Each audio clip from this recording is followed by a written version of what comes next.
You are General Wilhelm Ritter von Thoma. The dust of North Africa is still in your lungs, but the air that greets you now is thick with the humidity of the American South. You expected barbed wire, stale bread, and interrogation under a bare bulb. Instead, you are shown to a private room. The sheets are clean. The guards are polite, almost friendly. Tonight, they serve you steak and wine. They ask about your home, not your battle plans. Every courtesy feels like a question. The conventional wisdom of war dictated that extracting such information required pressure, deprivation, and fear. But a small, clandestine group of American intelligence officers proposed a radical alternative. They believed the surest way to break a man's will was not to crush his body, but to subtly unmoor his soul. The laboratory for this experiment was a place that didn't officially exist, a ghost on the map identified only by a mailing address. Post Office Box 1142, Alexandria, Virginia. To the world, it was a quiet patch of land by the Potomac River. To the German High Command, it would become a black hole from which no information escaped, but into which all secrets were poured. The journey for these generals was a masterclass in psychological conditioning. Whisked from the battlefields of Tunisia, they were bundled onto transport planes and ships, their destinations a complete mystery. They were kept in isolation, denied the grim camaraderie of a typical prisoner-of-war transport. Their sense of control, the very essence of a command officer, was systematically stripped away. They anticipated the worst, the bleak camps of Canada or the harsh interrogators of London. Instead, they found themselves at Fort Hunt, a former military post transformed into a paradox. There were no watchtowers piercing the sky, no snarling dogs straining at their leashes. There were tree-lined paths, manicured lawns, and buildings that resembled a university campus, more than a stockade. For men steeled for a battle of wills in a concrete cell, this serene environment was the first and most powerful assault. Inside, the subversion of their expectations continued. They were assigned rooms, not cells, with comfortable beds and personal amenities. The food was not prison slop. It was a menu that would have been respectable in a Washington restaurant. The officers, who had been rationing water and hardtack just weeks before, were now offered steak, sandwiches, and even beer. This calculated generosity was a weapon. It created a debt, a subtle obligation that gnawed at the psyche. It was designed to make them question not their captors, but themselves. The generals conferred in hushed tones, their minds trained in military strategy, desperately trying to find the angle, the trick. They suspected a ruse, a sophisticated play. They were absolutely correct. But the true nature of the trap was far more insidious than they could ever imagine. They believed the game was being played in the interrogation rooms. In reality, the entire facility was the game board. The architects of Post Office Box 1142 understood a fundamental truth of the human psyche. A man is most himself when he believes no one is watching. The formal interrogations, conducted by men like Henry Collum and Peter Weiss, were an elaborate piece of theater. These interrogators, often European intellectuals who had escaped the Nazi storm, were brilliant performers. They engaged the generals in Socratic dialogues about strategy, ethics, and the future of Germany. They were empathetic listeners, creating a space where these proud, isolated men could finally unburden themselves. They would debate the merits of a campaign, lament a tactical error, or criticize the Führer's latest directive. To the German officers, these sessions felt like a contest of wits against a worthy, if naive, adversary. They would leave the room feeling they had skillfully parried every thrust, revealing nothing of substance. This was precisely the intended effect. The true interrogation began the moment the formal one ended. The real work of Post Office Box 1142 was not about asking questions. It was about creating the perfect conditions for listening. Every inch of the facility was wired for sound. Microphones, crude by modern standards but revolutionary for their time, were hidden in the most innocuous of places, inside light fixtures, behind loose bricks in the fireplace, tucked into the wiring of a bedside lamp. The entire compound was an invisible net, woven from copper wire and vacuum tubes, designed to catch the unguarded words that would never be spoken to an American face. In a secret annex, far from the prisoner's view, was the nerve center of the operation. Here, a team of technicians and linguists sat hunched over primitive recording lathes and bulky headphones, their faces illuminated by the green glow of oscilloscopes. For hours on end, they listened. They sifted through the mundane, complaints about the weather, arguments over card games, nostalgic stories of home, all in search of a single, actionable piece of intelligence. It was grueling, mind-numbing work. A cryptic reference to a new type of torpedo, a casual mention of a new radar frequency, a slip of the tongue about a factory location. The German generals, believing they were in a sanctuary among trusted comrades, became their own interrogators. They would analyze the Americans' questions from the day's session, trying to deduce their strategy. In doing so, they would inadvertently fill in the blanks, correcting each other's knowledge and, in the process, painting a detailed mosaic of German military secrets for the eavesdroppers next door. Colonel Robert Borden, the facility's commander, was not running a prison. He was directing an intelligence orchestra, and the prisoners themselves were the lead violins, playing a symphony of secrets they had no idea they were composing. This system weaponized trust, turning the very bonds of camaraderie that held the German officer corps together into the primary tool of its undoing. The harvest of secrets began to ripen almost immediately. The intelligence gathered was not abstract or theoretical. It was brutally practical, information that could be measured in sunken ships, downed aircraft, and saved Allied lives. The initial breakthroughs came from the sea. The Battle of the Atlantic was a war of shadows, a lethal game of hide-and-seek, played out across millions of square miles of ocean. At Post Office Box 1142, the shadows were given a voice.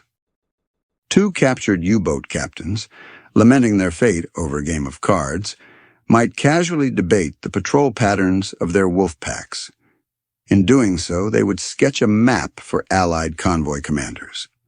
An engineer, frustrated with Berlin's bureaucracy, might complain to a fellow prisoner about the persistent mechanical failures of a new type of acoustic torpedo, giving Allied naval intelligence the precise weakness they needed to develop countermeasures. Every conversation was a puzzle piece. A stray comment about fuel shortages revealed the strain on Germany's synthetic oil production. A boast about a successful raid might contain a detail about new submarine tactics. For the analysts listening in, these fragments were painstakingly assembled into a coherent picture of the Kriegsmarine's operations.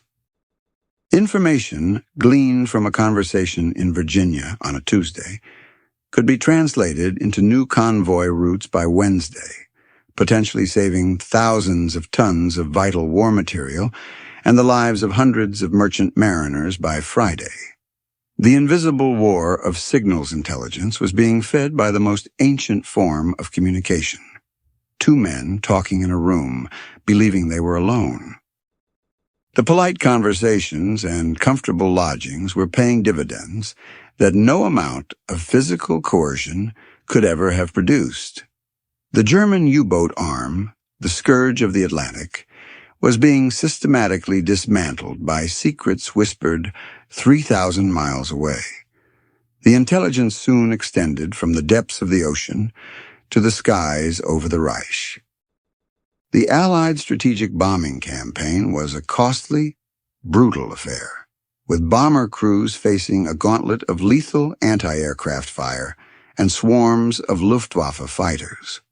Survival often depended on technology, on knowing what the enemy could see. In the quiet rooms of Fort Hunt, German Air Force officers and radar technicians, eager to display their technical superiority to their comrades, would inadvertently give the game away. They spoke of the operational frequencies of the Würzburg radar systems, the electronic eyes that guided Germany's night fighters and flak batteries. This was not just technical jargon. It was the key to survival for thousands of young airmen. With this information, Allied engineers could develop and deploy chaff, strips of aluminum foil that would blind German radar, or tune their own electronic countermeasures to jam the specific frequencies. A casual boast made in a Virginia garden had a direct, tangible consequence. An American B-17 bomber, lost in the German night, could now navigate the storm of steel and find its way home. But the most chilling discovery was yet to come, a secret that spoke not of the current war, but of a terrifying future. It began with the mention of a name, a place on the Baltic coast few had ever heard of, Peenemünde. Among the prisoners was General Wilhelm Ritter von Thoma, a man who had not only commanded panzers in the desert, but had also, prior to his capture, been privy to the highest levels of German weapons development. In a carefully orchestrated, casual conversation with a fellow general, von Thoma let slip a detail of monumental significance. The talk, recorded by the ever-present microphones, turned to the so-called vengeance weapons, the wonder weapons that Nazi propaganda promised would turn the tide of the war. Von Thoma, perhaps seeking to bolster the sagging morale of his comrade, spoke with authority about Hitler's obsession with rocketry. He mentioned a remote research facility on the Baltic coast and a brilliant young scientist leading the program, a man named Werner von Braun. This was not just a name. It was the key that unlocked one of the Reich's most terrifying secrets. The Aggregate 4, better known to history as the V2 rocket. For Allied intelligence, this was a lightning strike. Vague reports of German rocket experiments had circulated for months, but they were largely dismissed as fantastical rumors or propaganda. Now they had a name, a location, and a lead scientist, all delivered unwittingly by a top German general. The information captured in Virginia was relayed with urgent priority to London. The puzzle pieces began to fit. Reconnaissance flights were dispatched to the coordinates von Thoma had indirectly revealed. The resulting photographs confirmed his words. There, at Peenemünde, was a sprawling complex unlike any military installation the Allies had ever seen, with strange launch gantries and uniquely shaped buildings. The threat was real. The V2 was not a fantasy. It was a ballistic missile, a weapon that traveled faster than the speed of sound, against which there was no defense. It was a weapon that could bring indiscriminate terror to the heart of London. The consequences of this intelligence coup were immediate and decisive. In August of 1943, the Royal Air Force launched Operation Hydra, a massive bombing raid targeting the Peenemünde facility. Hundreds of heavy bombers descended on the site, cratering the test stands, destroying research laboratories, and severely disrupting the rocket program. While the raid did not halt the V2's development entirely, it delayed it by critical months. Those months were a gift of time the Allies desperately needed. It was time to prepare for the D-Day landings, time to push deeper into Europe, and time to develop their own countermeasures. The thousands of lives that would have been lost to an earlier V2 offensive were saved, not by a daring commando raid or a complex spy operation, but because two German generals were made to feel comfortable enough to talk freely in a room they believed was private. The psychological warfare being waged in a quiet corner of Virginia had reached across the Atlantic and struck a physical, devastating blow against the Third Reich's most advanced technological ambitions. The gentleman's approach had proven its lethality. Beyond the anemic of actionable intelligence, the U-boat patrol routes and rocket site coordinates, the program at Post Office Box 1142 was waging a deeper, more subtle war, a war for the soul of the German officer corps. The strategy of sustained, unexpected kindness was a form of psychological acid, slowly dissolving the ideological armor these men had worn for years. They had been raised in a system that celebrated hardness, brutality, and the absolute authority of the state. Their own doctrine preached that compassion was weakness and that enemies deserved no quarter. Now they were the enemy, and the treatment they received directly contradicted everything they had been taught to believe.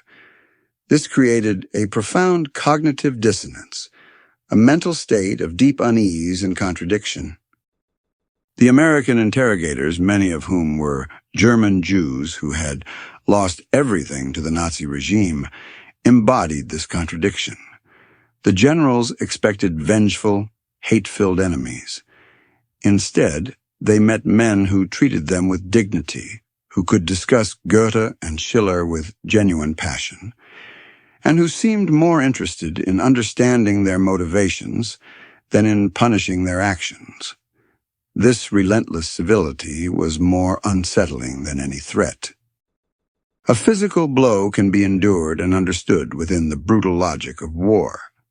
But how does one fight an enemy who offers you a cigarette, discusses philosophy, and then genuinely asks about the welfare of your family back home?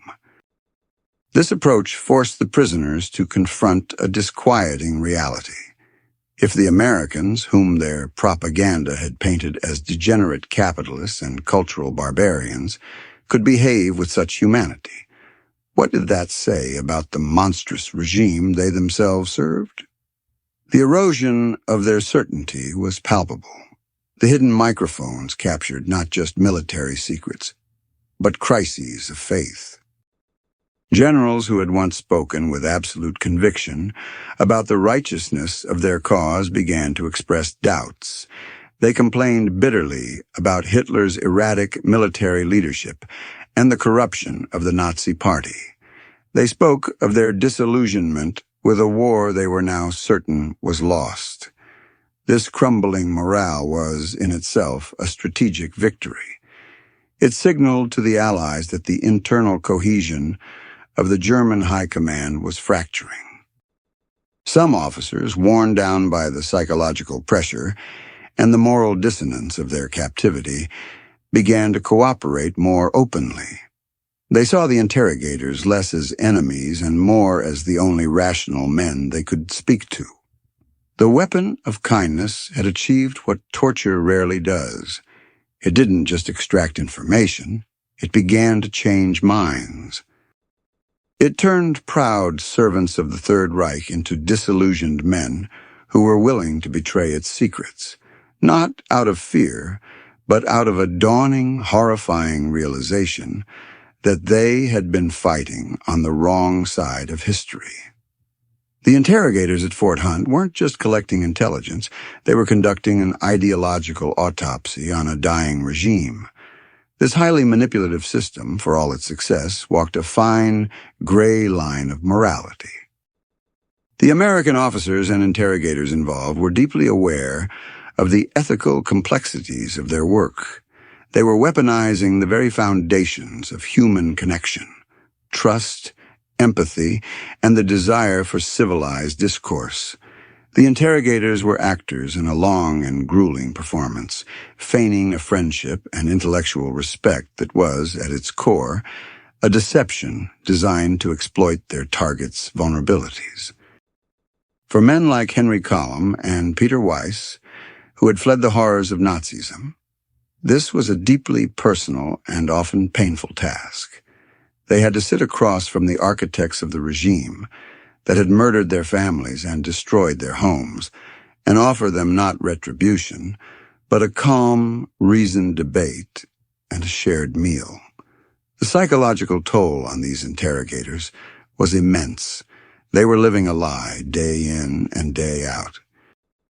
They had to build genuine rapport with men they privately despised, listening patiently to justifications for unspeakable atrocities. They had to become father confessors to war criminals, creating a safe space for them to reveal their darkest secrets, all while knowing that every word was being recorded and analyzed for military advantage. This created a strange, disorienting intimacy. They learned about the prisoners' wives and children, their hopes for a post-war life, their personal fears and regrets. They were, in a very real sense, seeing the humanity in men who had served an inhuman cause. This proximity to their enemy was a heavy burden to bear, a moral ambiguity that would linger long after the microphones were switched off. The program at Post Office Box 1142 raised a fundamental question that echoes through the history of intelligence gathering. Does a noble end justify deceptive means? The operation deliberately avoided the physical brutality that defined its Axis counterparts. There was no torture, no starvation, no threats against family. In this, it stood as a testament to a different, more enlightened approach to warfare. Yet it was a form of profound mental manipulation. It preyed on the prisoners' loneliness, their pride, and their need for human contact. It turned the virtue of kindness into a tool of espionage. The information it yielded undoubtedly shortened the war and saved countless lives, making the strategic justification undeniable. But the men who ran the program understood the paradox. They had built a machine that ran on deception, a gilded cage where the bars were invisible, but no less real. They proved that a psychological trap could be more effective than a physical one, but in doing so they navigated a moral labyrinth from which there was no easy exit. Their success was a victory for intelligence, but it came at the cost of a certain kind of innocence. As the Third Reich crumbled into dust and rubble, in the spring of 1945, the mission at Post Office Box 1142 drew to a close. The steady stream of high-value prisoners dwindled, and the intelligence they possessed became more historical than actionable. The war in Europe was over. For the German generals at Fort Hunt, the end came not with a bang, but with a quiet, final act of dislocation. They were repatriated to a homeland they could no longer recognize, a nation shattered by the very war they had helped to orchestrate. They left behind the comfortable rooms, the steak dinners, and the polite conversations, carrying with them the bewildering memory of a captivity that had felt more like a surreal intellectual retreat than a prison. Most would go to their graves, never knowing the full extent of the deception, never realizing that their most private conversations had been broadcast directly to the ears of Allied intelligence. The facility itself was swiftly decommissioned. The hidden microphones were ripped from the walls, the recording equipment was disassembled, and the thousands of hours of transcribed conversations were classified and buried deep within the archives of American intelligence. Fort Hunt was scrubbed of its secret history, its role in some of the war's greatest intelligence victories deliberately erased.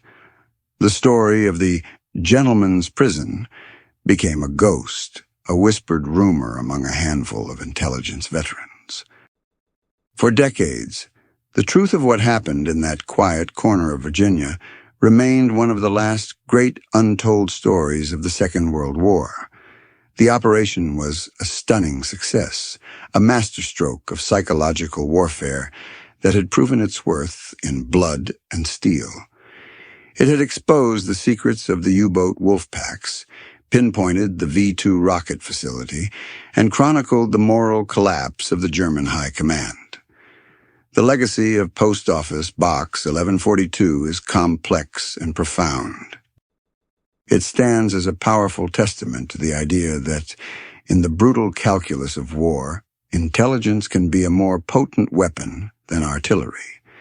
It demonstrated that more can be gained from listening than from shouting, and that the human mind, with all its vanities, fears, and desires, is the most fertile and vulnerable battlefield of all. The program proved that non-violent psychological methods could yield results far superior to the barbarism of coercive interrogation. It forced its prisoners to confront the moral bankruptcy of their own ideology, not through pain, but through the disarming power of decency. It was an operation built on a paradox, a humane deception, a civilized trap, a quiet war of words, won in the hushed conversations of men who had no idea they were speaking to the entire world.